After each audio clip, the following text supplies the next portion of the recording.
Summer weather may be slipping away, but this recipe for vegan strawberry lime breakfast bread can be made all year and holds the sweet goodness of summer within it.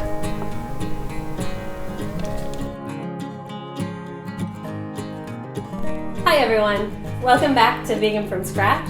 It's Nik again. Every year when summer comes around, I'm super nostalgic for strawberries. But living in the tropics, I don't always have fresh strawberries available. But don't worry, today we're going to make something that my family actually requested, a sweet loaf. And it's going to be strawberry and lime flavored. Let's get started. When baking, I like to measure out all of my ingredients before I start because it makes things easier. Our first step is hydrating 2 tablespoons of flaxseed with 4 tablespoons of water. You want to mix it very well and then set aside.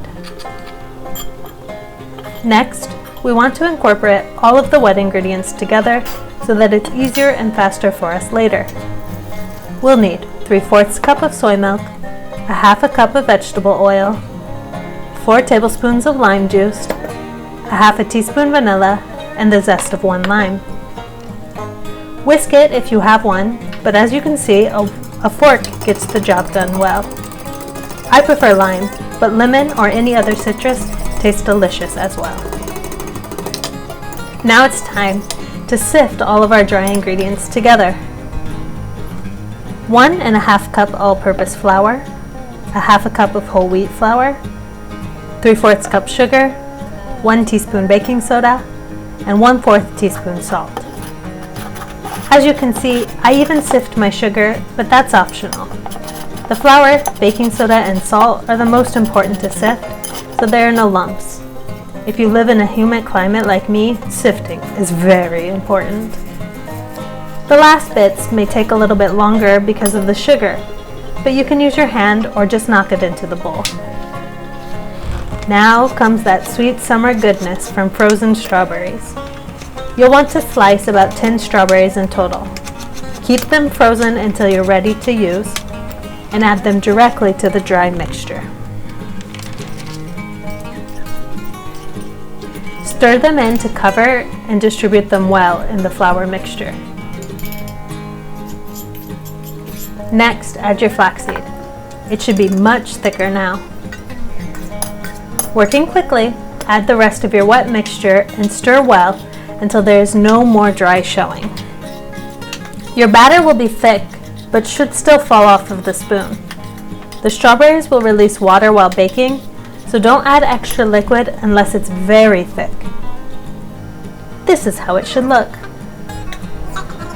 Fresh strawberries release water too, but not as much as frozen. Line your baking pan and transfer your batter evenly. Smooth down the top with the back of the spoon. Beautiful. Now an optional step. Take a half cup of your favorite nuts and crush them in a mortar or roughly chop them. When they're ready, mix in a 1/4 cup of puffed amaranth. Pour this on top of the breakfast bread and use your hand to press the topping down well. Now we're ready to bake. 50 to 60 minutes at 350 degrees Fahrenheit or until a knife comes out clean. Let the loaf cool completely before cutting or else you'll smash it. Feels like it's been forever. Waiting is always the hardest part, but finally it's room temperature, which is exactly what we want. So let's cut it. And I like pretty thick pieces. It's not too sweet, this recipe. Almost like something you could eat for breakfast. We of course eat it as a snack, but I wouldn't judge you if you ate it for breakfast. And because some of that delicious granola fell off, I'm just gonna sprinkle it on.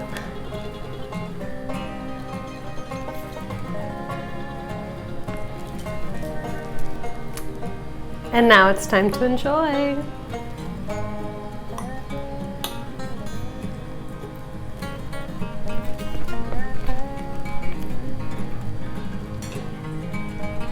You too, Mike.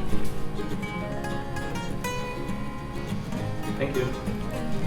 This sweetbread recipe will keep for 3 or 4 days, but you're going to want to store it in the fridge.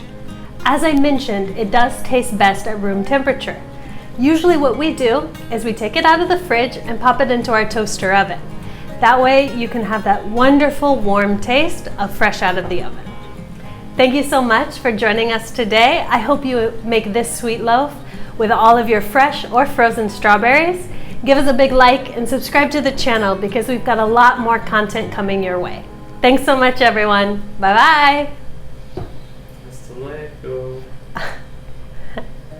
No.